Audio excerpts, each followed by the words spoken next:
I don't like to talk about what happened 15 years ago. I don't even like to think about the fact that on January 7th, 2008, Sarah Collins, beloved member of the community, left home to run an errand and was never seen again. It was a huge case back then. Everyone seemed to want to know what happened to her, but no one was more desperate for answers than I was. Sarah and I had been married for 5 years. I knew as soon as I met her that I wanted to spend the rest of my life with her. She had one of those smiles that just lit up a room. That's why it was so hard to believe that such a beautiful, successful woman had seemingly disappeared. They hadn't even recovered her body. 15 years later, and they still don't have a shred of evidence. Not a tire track, or even a fingerprint. Nothing. The police put out an appeal, but no one came forward. Somehow, not a single person had seen her. It was like she had just... I think about Sarah a lot. I could never quite bring myself to take down the photos of her from around the house. Sarah's bright face still smiles down at me from every room.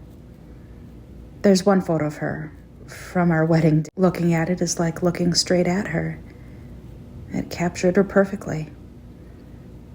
2 days ago, I found myself staring at it, really getting lost in the details. Her eyes, the way the corners of her mouth were lifting into a smile, the small dimple on her left cheek. I was looking at it so intently that I almost didn't notice the phone ringing. It was the landline phone, which was odd, as no one ever called me on the landline anymore. It was all cell phones nowadays. When I looked at the caller ID, it was an unknown number. I shrugged and picked it up anyway. It was probably just the bank calling to confirm something. The call took a moment to connect, but when it did, I heard a strange rustling sound on the other end of the line. Hello? I wasn't in the mood for any prank callers. Is anyone there? Hello? Daniel, thank goodness I finally reached you. The voice on the other end of the line was a woman's voice, shaking and breathless. Daniel, it's me. It's Sarah. Are you there? When I heard her name, it was like my heart had stopped beating for a moment. Sarah. My Sarah. But that was impossible. Sarah had gone missing 15 years ago. Whoever this was, it was not my wife. I don't know who you are, but you're not Sarah. I hissed into the phone coldly. Stop calling this number. I had dealt with a lot of these calls, especially when Sarah first went missing. Con artists, fraudsters, anyone who wanted to manipulate a grieving husband. I knew none of them were my wife. No, Daniel, wait. Wait, you have to listen to me. It's me, Sarah. You have to believe me. She was sounding shrill and desperate now, even a little hysterical. The lengths that people go to in order to sell a lie is astonishing. Why are you doing this? I asked angrily. It's been 15 years since my wife disappeared. What do you want from me? For a moment, the woman on the other end of the line didn't respond. I was beginning to think that the call had disconnected, and she finally spoke. Daniel, please, it's me. It's your wife, Sarah, the woman begged. I'm telling the truth, it's me. She continued to plead, but I'd had enough. I wasn't going to listen to this liar anymore. Don't call this number again, I firmly told her, hanging up. I thought that would do it. She wouldn't be likely to call again. I assumed it was all over. The next day, I'd asked a friend to help me repair my plumbing system. He was a good friend, and I'd known him since college, and he'd been there for me when Sarah disappeared, getting me through it. We were both taking a break, catching up on the important events in each other's lives, when my landline phone began to ring again. Sorry, I have to take this. It might be important, I said, getting up from my seat and making my way to the phone. I noticed that the call was coming from an unknown number, just as it had the day before. I didn't make the connection right away. After all, it could have just been the bank this time around. I picked up the phone and I heard the same rustling sound. It was unsettling in a strange way. It almost felt like I had heard it before. I just couldn't put my finger on it. Hello? I was already beginning to get a good idea of what this call was, and I wasn't happy about it. I told you not to call this number. Daniel, thank goodness I finally reached you. The same words that she had said the day before. Daniel, it's me. It's Sarah. Are you there? It was undoubtedly the same woman. I don't have time for this, I hissed into the phone. I know you're not Sarah. Stop calling me. I hung up the call and walked back to my friend, who looked confused. Who is that? He asked. I heard you sing Sarah's name. Is everything okay? It was some prank caller, trying to pretend to be Sarah, I told him, rolling my eyes. I thought I had left all that behind. I even changed my phone number. I don't know how this woman got a hold of my new one. Pretending to be Sarah? My friend echoed. That's really strange. Did you tell anybody about it? Like the police? No, I shake my head. There's no need. It's just someone trying to cause a bit of drama. They probably want money or something like that. I made it clear that that was the end of the conversation.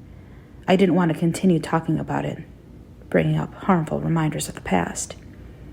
I woke up the next day not expecting to get any more calls from the unknown number. I made it very clear that I wasn't participating in her charade. However, I was quickly proven wrong. As soon as I walked downstairs for a glass of water, the phone rang again. I thought about letting it ring, but I had a better idea. I was going to issue a much stronger warning to the caller, even threatening to get the police involved if the calls wouldn't stop. That would scare her. I was certain of it. I picked up the phone, hearing the very same eerie rustling. I couldn't explain it, but it made a shiver run up my spine. Finally, the call connected. It was just the same as the other times. The same pathetic monologue. Daniel, thank goodness I finally reached you. Maybe it was even a recorded message. Daniel, it's me. It's Sarah. Are you there? If you don't stop calling this number, I'll have no choice but to involve the police, I told the caller. This is harassment. If you want money, try conning someone else. Before I could even give the woman on the other line a chance to answer, I hung up the call. Hopefully this would show her that she wouldn't be manipulating me. I could see right through her elaborate scam. I was sure that my warning would stop the calls from coming in. I was so sure of myself that when I was awoken by a loud, persisting ringing sound the next morning, I didn't think to connect it to the unknown number calls. I first assumed it was my alarm waking me up, but when I turned to look, I saw that the alarm hadn't gone off yet. That was when I reached the conclusion that it was the landline phone. I rushed down the stairs, wanting to tell the caller that I would be taking police action, wanting to catch out the desperate scammer. Fortunately, I got down there in time and picked up the phone. Holding it to my ear, I heard that creepy rustling that I had become familiar with. It still made my heart beat faster just for a few seconds, until the call connected. Daniel, thank goodness I finally reached you. The usual message of hysteria came through the phone. I was well used to hearing it by now. Daniel, it's me. It's Sarah. Are you there? I gave you a warning. I said that if you called again, I would be taking legal action. I spoke into the phone, loudly so that whoever was on the other side would be sure to hear me. You've gone too far now. I have to do something about this. I waited for the woman to respond.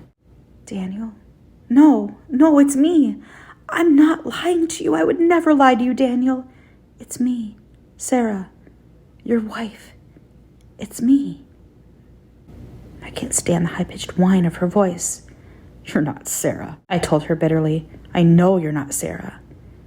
I will be taking action. Goodbye. I hung up the call for the final time and placed the phone back. I know that woman wasn't Sarah. I know for a fact she wasn't. I know it because on January 7th, 2008, Sarah Collins, beloved member of the community, was killed. And I was the one who killed her. Sarah was an incredibly beautiful woman. I couldn't believe my luck when she first started showing interest in me.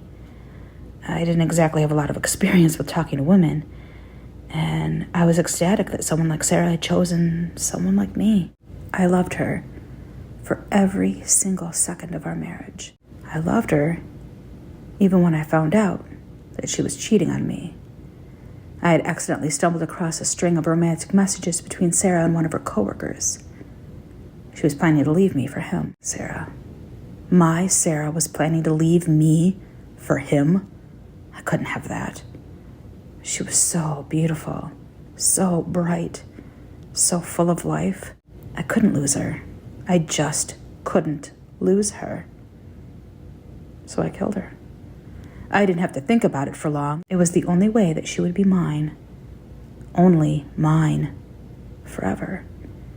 If she was dead, she would never leave me. She would always be my Sarah. When the police arrived, I made an elaborate lie that she had gone out to run an errand and never come home. That very same lie ended up on the headlines of the national news. I didn't know if I would get away with it, but a year passed, and then another, and then another. 15 years passed, and no one ever saw through me.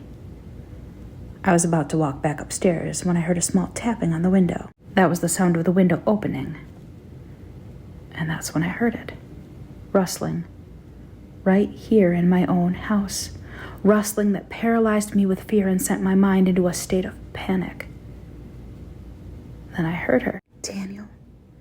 Daniel, thank goodness I finally reached you. The voice was coming from inside the house now. Daniel, it's me. It's Sarah. Are you there?